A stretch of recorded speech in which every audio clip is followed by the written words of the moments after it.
Hello everyone, today we are going to learn basic game tutorials how to add border around image. For example, I will open image, click files, open, and I will use this image.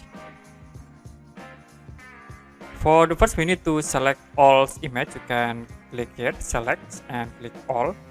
You also don't forget to add alpha channels into this layer. You can right click and we can add alpha channel. Now you can go to select and click border. You can set for border in here, like I will set into 25. Click OK. Now you can press delete button. Click select and none. We create new layer. You can click here layer and click new layer. I will set fill with background color. Like you can click OK. Now you can move for this layer to the bottom. You can click this icon to move.